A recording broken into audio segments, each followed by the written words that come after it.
Welcome back to Pod Save the World. I'm Tommy Vietor.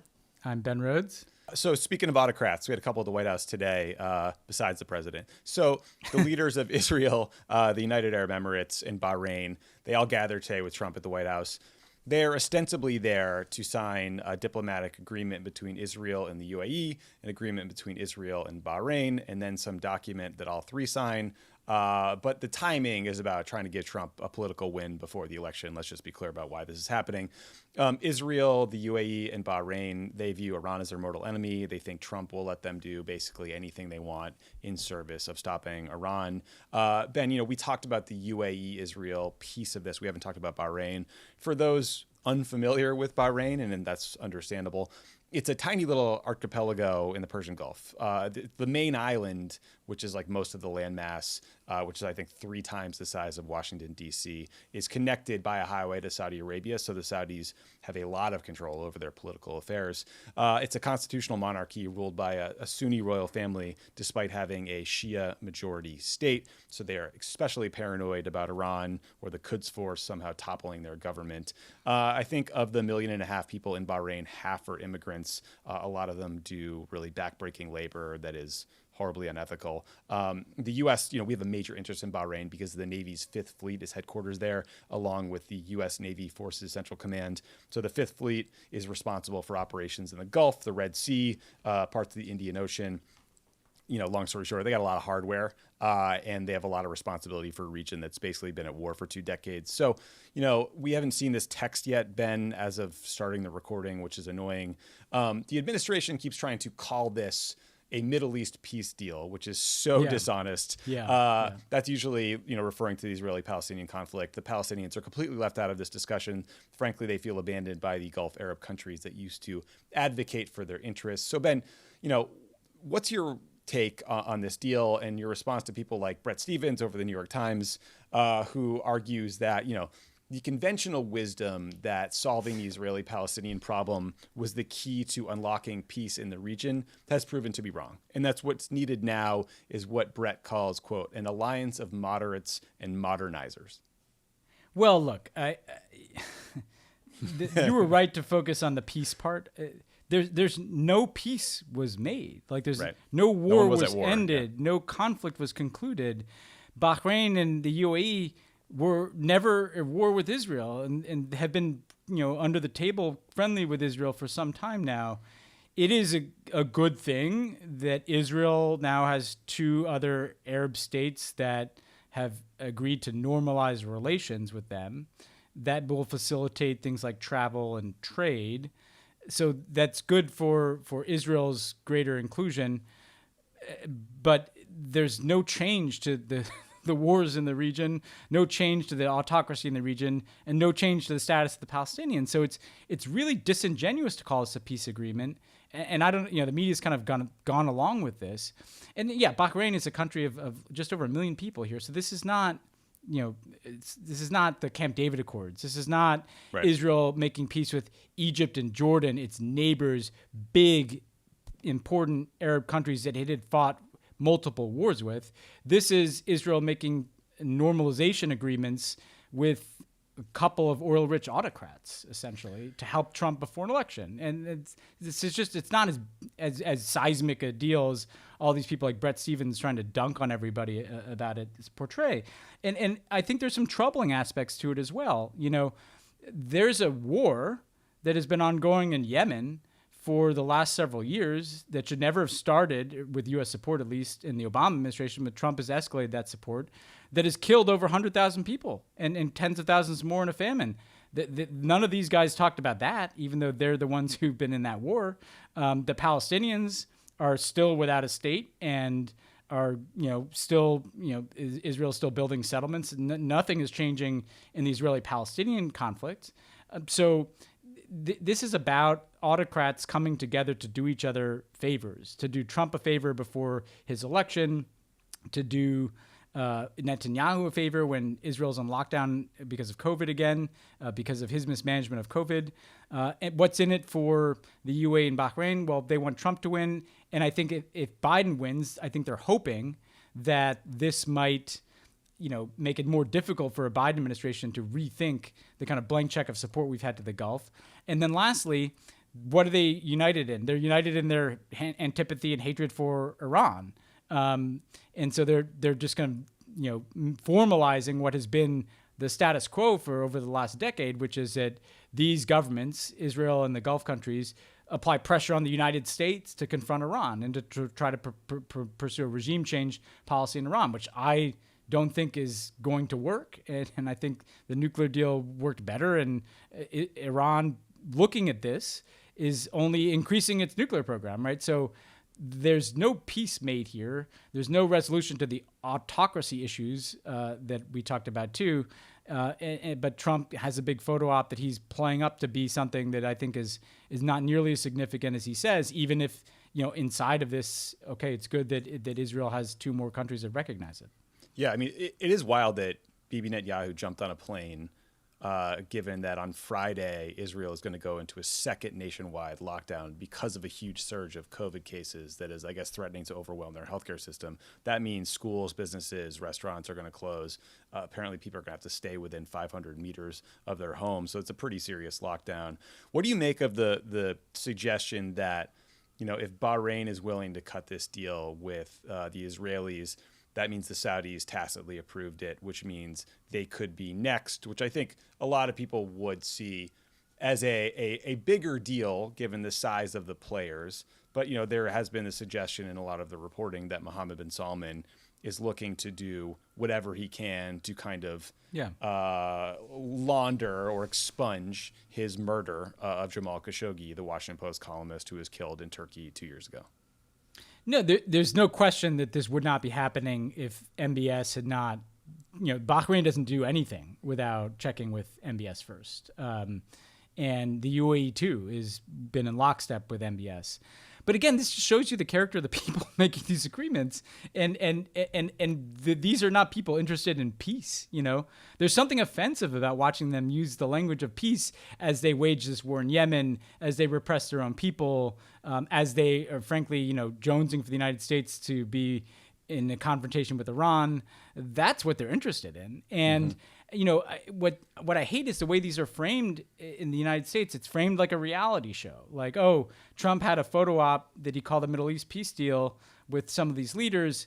But what about the people? What about the tens of thousands of people at risk of famine in Yemen? What about the Palestinians who don't have a state? What about the people living under repression in these countries?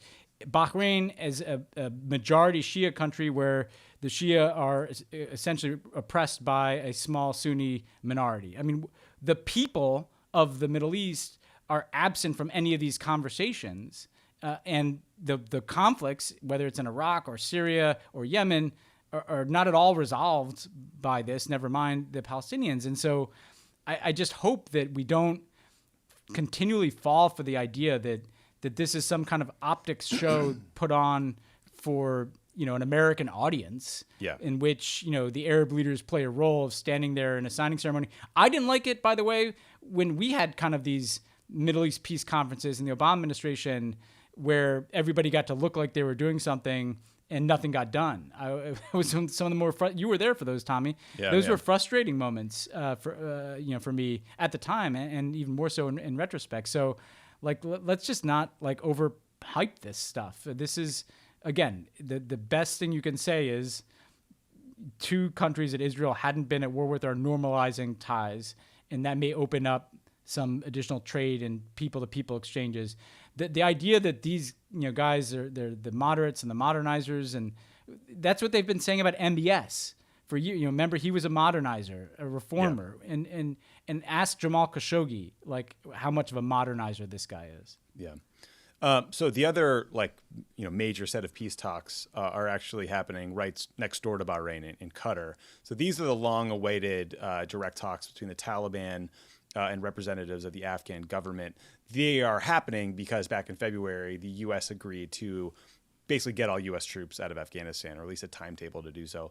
that deal included a prisoner swap that exchanged 5,000 Taliban prisoners for 1,000 Afghan security forces being held by the Taliban. That exchange, it took months to actually line up. It held at the start of these direct talks, but eventually happened. The talks have also been complicated by the fact that the Afghan government has been bitterly fighting ever since their disputed election last year. So, a few thoughts, Ben.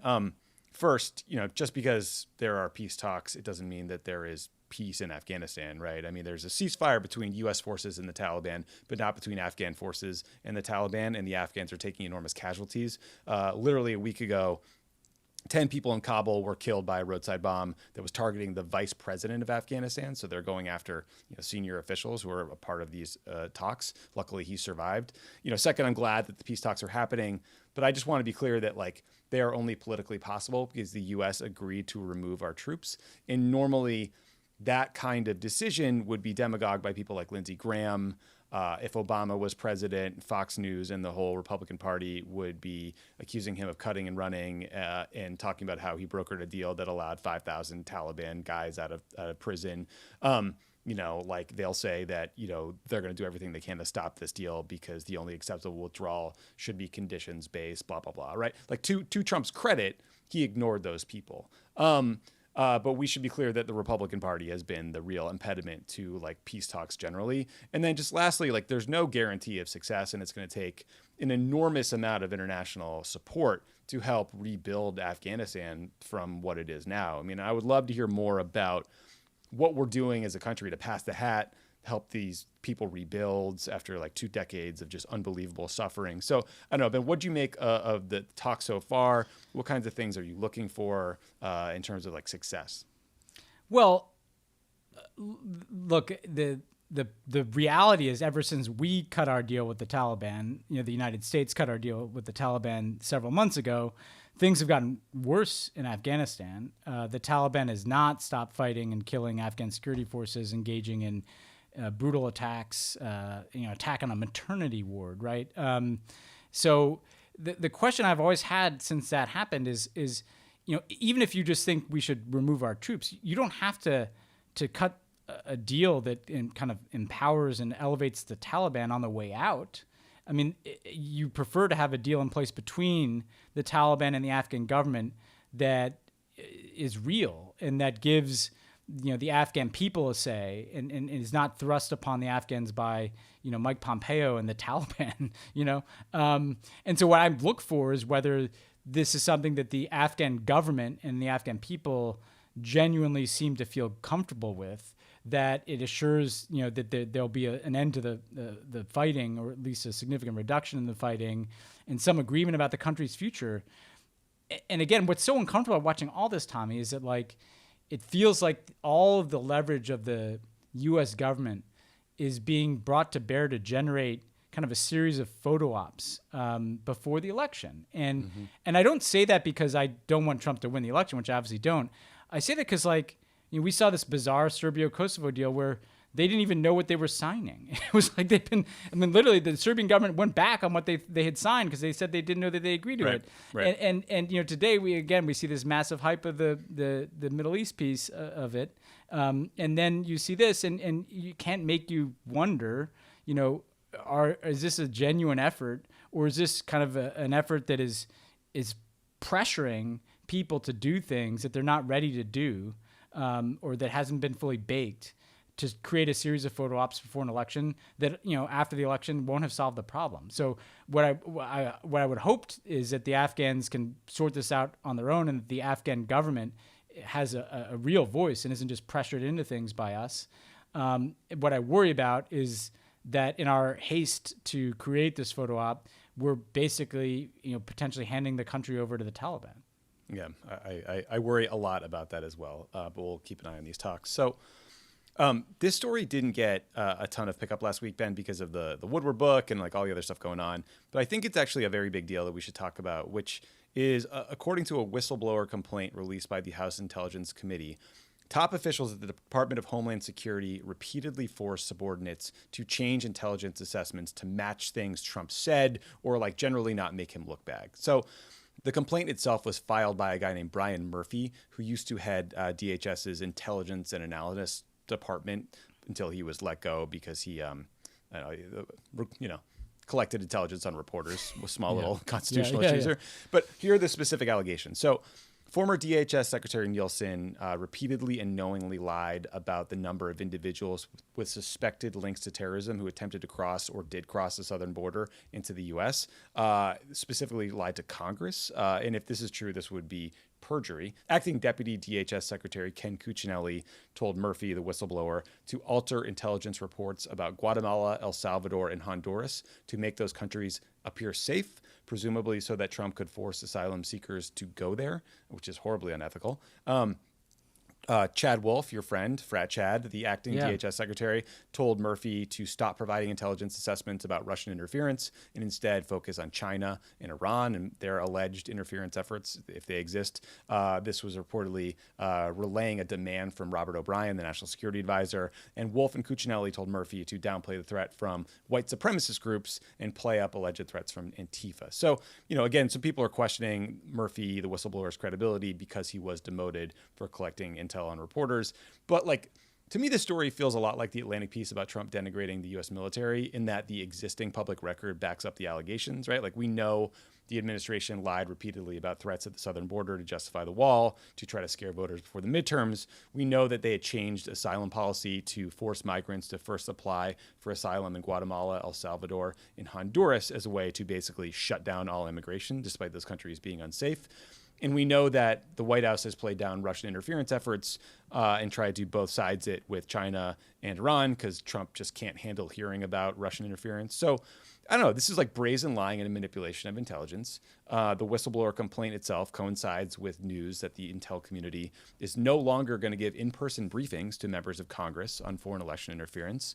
So the moment we need this kind of information most, they are suppressing it. It's it's just so brazen, Ben. I don't even know what to say. Yeah, and this matters to people. It should be a bigger story because this directly affects the safety of Americans because they're suppressing real information about dangerous threats to the American people, like the threat from white supremacy and from white nationalist groups, who we have seen kill Americans and harm Americans over the course of the last several years, right? And we saw it, in Wisconsin. We saw it at the Tree of Life Synagogue. We've seen it, in El Paso. I mean, this is a real problem. And not only are they not dealing with it, but they're actively suppressing the information that is because they find it politically inconvenient to them. In the same way that Russia's intervention in our election threatens the integrity and potential for a free and fair election in this country. It doesn't get more fundamental than your potential safety in your community and the potential that a foreign power can dictate the outcome of our election. These are real things, right, that are being suppressed. And in their place, this idea that we're going to hype up the caravans. I mean, it's like we're back before the midterm election. That they're being directed to hype threats at our southern border to play into Trump's, view of this wall. And so you have here the full resources of the U.S. government, including the tip of the spear, the organization that is meant to protect Americans, being completely weaponized to create an alternative version of reality to suit Donald Trump's politics at the expense of the American people's security. That's a huge deal. And nothing breaks through. But it does suggest that if, Joe Biden wins, there's going to have to be a lot of work done on the wiring of the Department of Homeland Security. And I'm frankly skeptical that it can be fully salvaged. Yeah, I am increasingly with you on that one. The DHS is a broken place. Some might ask, why do they have their own intelligence agency within DHS? And I might say, great question. They probably shouldn't. It's rife for abuse. Let's turn to climate change, Ben, because we're several weeks into the state of California literally being on fire. The amount of smoke, here in LA varies day to day, but I saw a report yesterday that clouds have made their way all the way to Maine. So that's great. I'm glad that we could share this with you East Coast folks, what we're experiencing here. I can barely talk today because it's so thick. Trump was in California yesterday, where his response to an urgent plea to follow the science and do something about climate change to help prevent the fires we're seeing was, quote, "It'll start getting cooler. You just watch," end quote. So, given that just unbelievable denialism, I wanted to quickly outline some of the contours of Joe Biden's climate plan because it's big and it's ambitious and it's a good plan. And it's something we should all be talking about and posting on social media and sharing with our friends as we try to get them to vote for Biden and not Trump. So the big goal is getting to net zero emissions by 2050. So that means like any carbon released into the atmosphere is offset by carbon taken out. To put that goal in perspective, the U.S. Energy Information Administration estimates that the U.S. emitted 5.1 billion metric tons of energy-related carbon dioxide in 2017. So we have a lot of work to do. Some of this Biden wants to do through executive action or by using government procurement power to get 100% clean energy vehicles or 100% efficient U.S. government buildings. But he also wants Congress to pass legislation to provide sort of an enforcement mechanism for these targets. So that's why winning the Senate and keeping the House is so important. He also wants to invest $400 billion in clean energy research. Now, the U.S., we're a huge piece of the CO2 problem. We're 15% of global emissions. So that obviously leaves the rest of the world for us to be able to actually tackle the problem fully. To get at that, like the international peace, Biden has pledged to re-enter the Paris Climate Accords and then immediately try to renegotiate and raise those targets so that it reduces CO2 emissions even more. Ben, you were part of negotiating the original Paris Climate Accords. What do you think needs to happen diplomatically and internationally to actually tackle climate change while we still can?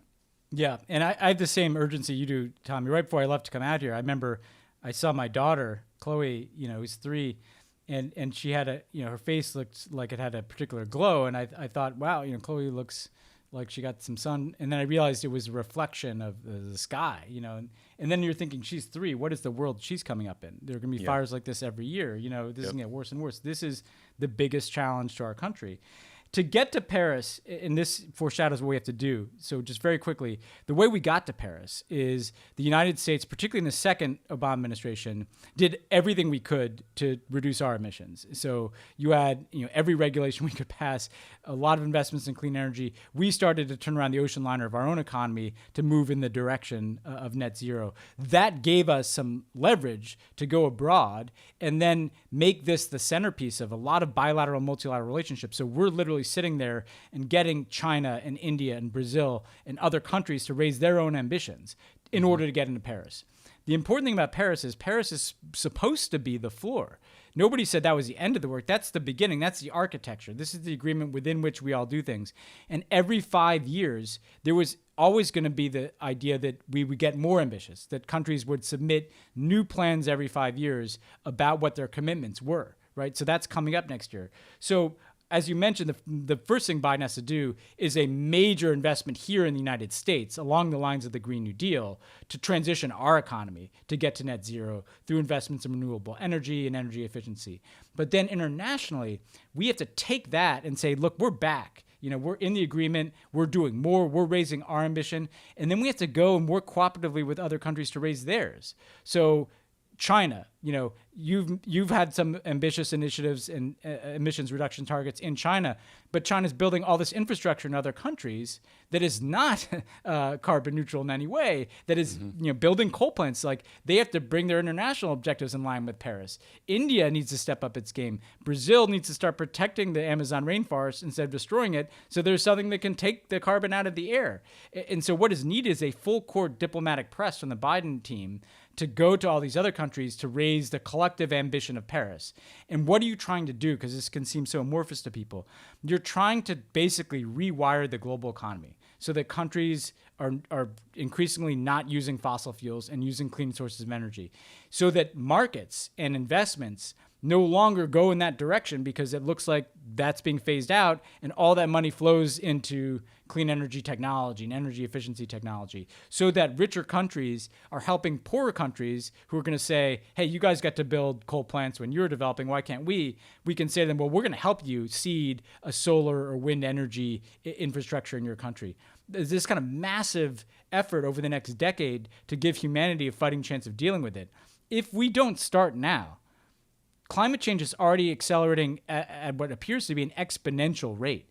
4 more years of moving in the wrong direction, and not only are we further behind, we just might lose the window to be able to affect this. Yep. So this has to be not just a leading domestic priority, this has to be the leading foreign policy priority for every U.S. This is like the Cold War. Like, this is, government has to be organized, foreign policy has to be organized, so that for this administration and the one after that and the one after that, that we can get this done internationally. And that means, by the way, we have to win the Senate so that you can pass legislation through Congress. And that means, by the way, Tom Cotton or whatever climate deniers put up in 2024 can't win either. This is going to have to be sustained. Yeah, agreed. It just could not be more urgent. I literally feel it every day when I step outside. Let's talk about the European refugee crisis for a minute, Ben, because the Greek island of Lesbos has become a symbol of the EU's failure to deal with the continent's refugee crisis. Over the last 5 years, well over 1 million migrants have ended up in Greece. Most were escaping conflicts like wars in Syria, Afghanistan, Sudan, Somalia, Libya. But as governments across the EU went from welcoming to migrants to hostile, many of them got trapped in what were supposed to be temporary camps on Greek islands. The most notorious of which is the Moria camp in Lesbos, which was designed to temporarily house like 2,000 or 3,000 migrants, but at times had more than 20,000 asylum seekers living in these temporary shelters for months at a time. The conditions were horrible. They got even worse when COVID arrived, to the point where a small group of residents started fires in protests of lockdowns, and they basically burned down what has become, Europe's largest refugee camp. So now an estimated 13,000 former residents of this camp are sleeping outdoors, and it is just a truly awful situation. The migrants don't want the camp rebuilt. They want off the island. The residents of Lesbos, some of whom were once nominated for the Nobel Peace Prize back in 2016 because people in fishing boats were saving so many migrants' lives as they were trying to cross the Aegean Sea from Turkey to Greece. Those residents have now become incredibly angry about these camps. The political situation is awful. They're taking a hard right turn. So, Ben, there's a lot of pieces to this story. Like there's the conflicts displacing people and fueling the migration crisis. There's the way far-right parties have demagogued the issue and gained support across Europe. But the one constant is just the suffering of these people who have been driven out of their homes, by the sort of like post 9/11 crisis. I think New York Times estimated at 37 million people who have been driven out by these post 9/11 crises. So it is really, really tough. Yeah, I've heard from some people in this region, including Zarlash Halimzai, who we've had on this podcast, who has an NGO that works with refugees in this area, right?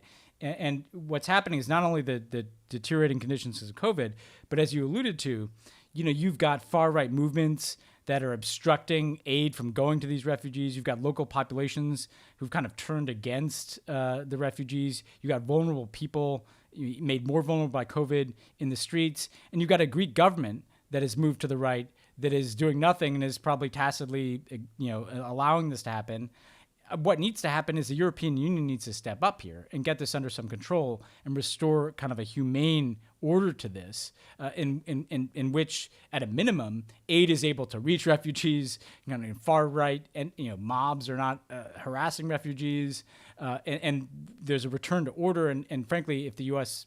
It changes administration, we get in this game too of more systematically not only providing aid, but resettling people, some here, some in other European countries, people who want to go home. Is there a way for them to safely get home?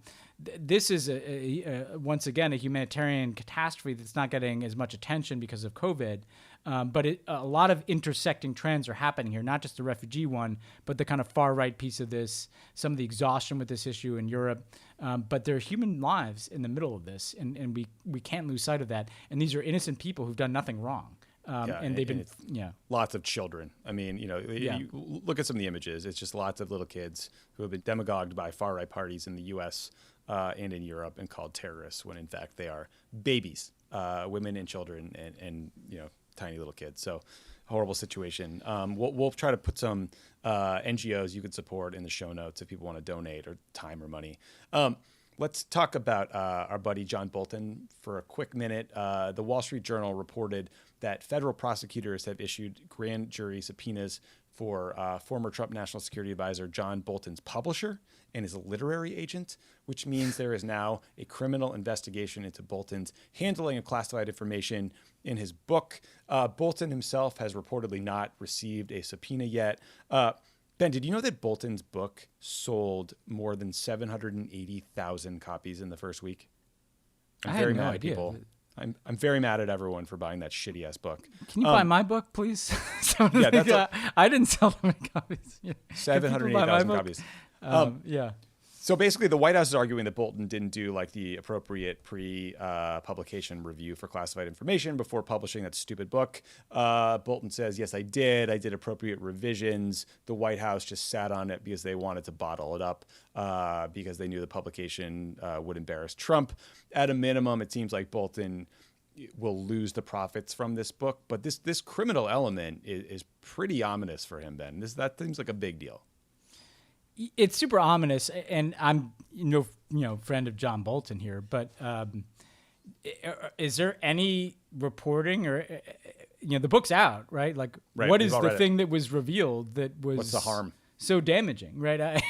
Like this, if 780,000 people bought it, a lot of people read this book, and I have not seen a single news story suggesting that some source and method of U.S. intelligence collection was revealed here, right? No. So this has a feeling of complete bullshit.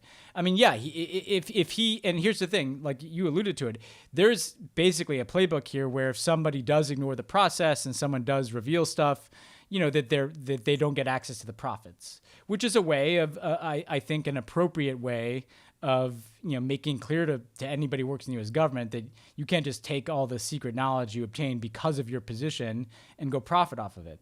But the idea of like starting to throw people in prison or prosecute their literary agents, and let's face it, why is this happening? This is happening because it was critical of Trump. I mean, there's no reason to believe that Trump cares that much about some piece of U.S.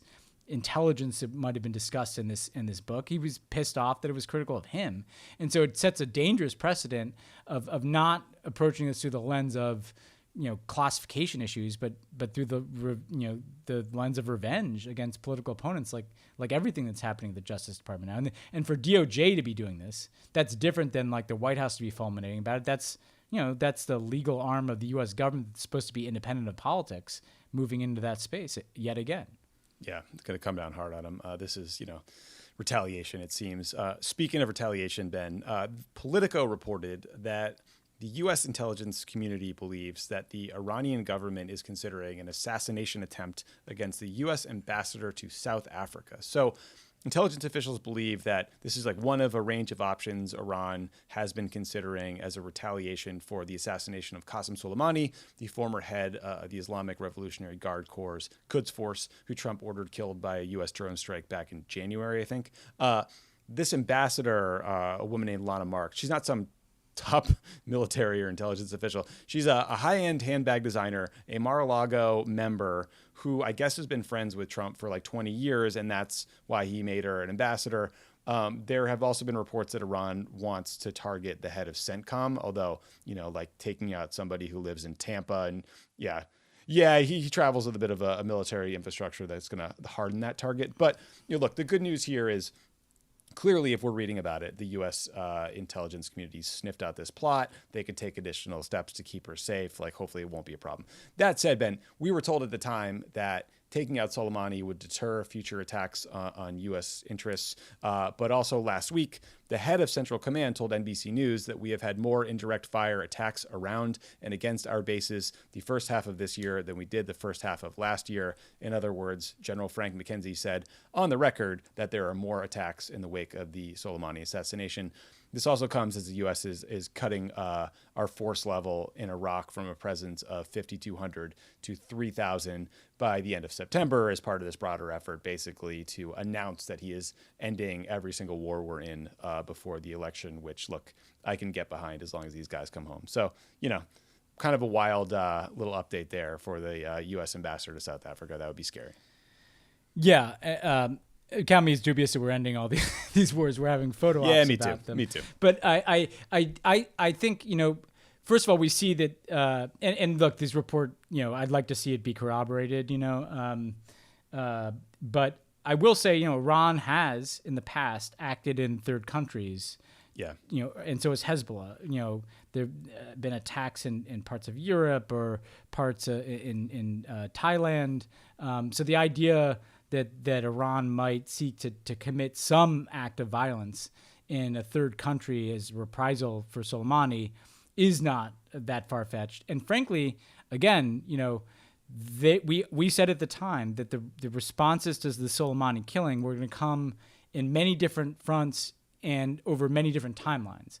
And we see here, not only were those missiles fired into Iraq that ended up wounding 100 Americans, but you've seen further attacks in Iraq. You've seen Iran accelerate its nuclear program, obviously, and there's the continued possibility of some form of act of terrorism here. I noticed Trump tweeting about this last night. I mean, it would also be nice if he would do something about the Russian bounties on U.S. service members in Afghanistan if we're concerned about, but it's something to watch. And I think, not knowing anything about the intelligence, that what may be the case is that Iran is exploring different options for how to respond, which is scary, and part of the cycle of escalation that has been so concerning over the last couple of years. And frankly, I'd rather not have entered into that cycle of escalation to begin with. Yeah, agreed.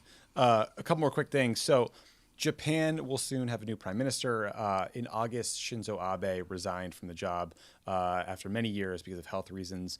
Now his longtime cabinet minister, Yoshihide Suga, is poised to take over. The New York Times described him as the son of a farmer and a teacher who is, quote, known more for expressionless recitations of policy than charisma. I mean, it's interesting because he comes from more humble roots. Abe was, I believe, like the grandson of a prime minister. He had this sort of a dynastic family. Ben, I'm sure like the various intelligence communities and the State Department are all working overtime to learn everything they can about this new guy. Early reports suggest that there's likely to be a lot of continuity and continuation of Abe's policies. So just flagging this one, putting a pin in it. We'll see, I guess.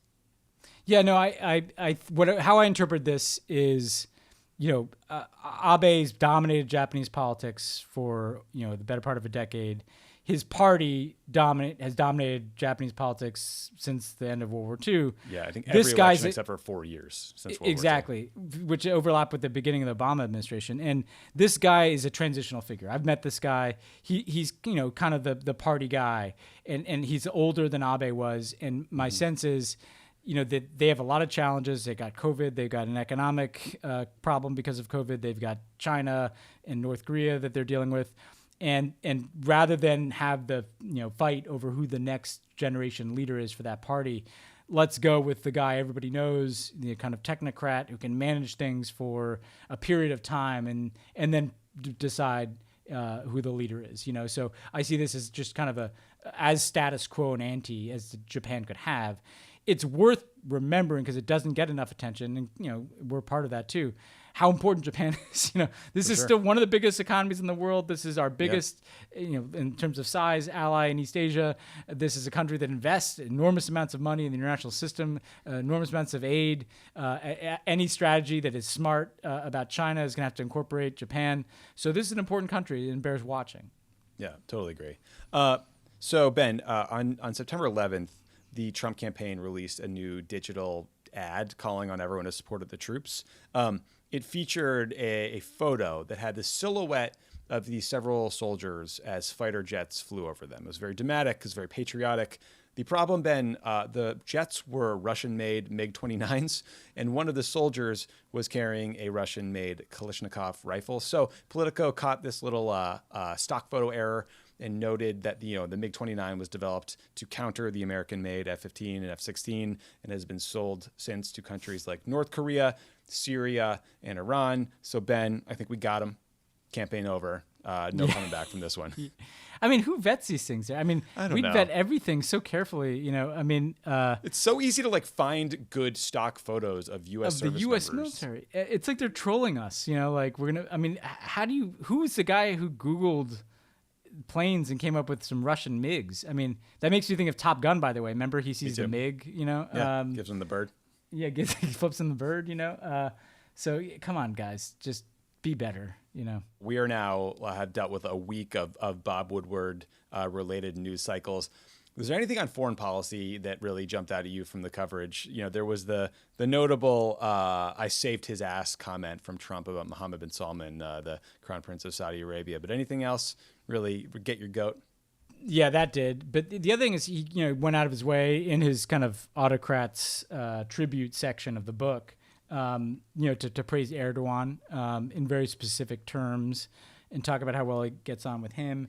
It's not a coincidence to me that the autocrats that he talks about the most, right, with the exception of Kim Jong-un, which is a great romance, of course, are MBS and Erdogan, rich autocrats, corrupt autocrats, and so the willful choice of them, he could have picked Bolsonaro, he could have picked Duterte, he could have picked any number of these guys. He seems to have a particular desire to praise the most corrupt people. And if there is an accountability process, if Trump loses, God willing, and there's a look back effort here, I want to understand whether there are financial dealings happening, whether there's corruption we're not seeing. Because, yes, it's jarring to see him praise these people. It's alarming to think that he may be doing so for financial reasons as well as political ones. Yeah. The only other thing I noticed were two little Jared Kushner bites. So Jared Kushner is quoted by Bob Woodward as saying, "The most dangerous people around the president are overconfident idiots." Somehow, he is not talking about himself. He's talking about a bunch of four-star generals and Gary Cohn, who, whatever you think of, at least he ran Goldman Sachs, so he's some experience here. Kushner also was, a lot of people didn't like Kushner. And I guess Rex Tillerson said he found Kushner's warm dealings with Israeli Prime Minister Bibi Netanyahu as nauseating to watch. It was stomach churning is the quote in there. So I thought that was a fitting quote to close on this day where you have Bibi at the White House getting a political win and giving one back to Trump. Did you see that? Trump gave Bibi the key to the White House? Yeah, what is that? Like mayors what give door? the key. Yeah, well, it's like when like a team wins the World Series and the mayor gives them the key to the city. Like that's an award that has never existed before. I mean, so the degree to which they're kind of sycophantic mutually, Bibi and Trump, and Jared is the go-between is. Nauseating is a good word for it. I can think of some other ones too. The key to the White House is so funny because it's like way to take a thing that just signals like little like parochial small town mayor and just like slap it on the White House and think that's cool. I'm not sure that plays the way he thinks it playing. There's a lot wrong with that. I know. Yeah. Ben, fly safe tomorrow. Yep. Whenever this comes tomorrow, out. Be back in the fire tomorrow. All right, man. Well, bring a gas mask and maybe an air purifier from New York if you can find one there, because they're all out over here. I'll ask Matt Gaetz if he's got a gas mask, but the human frat paddle. But my wife Anne, who's like just the best person you'd want to be in any survivalist situation, was somehow located an air purifier. So amazing. We have one. We're trying. I guess I'll just never leave the house again. So sounds good. All right, guys. Talk to you next week.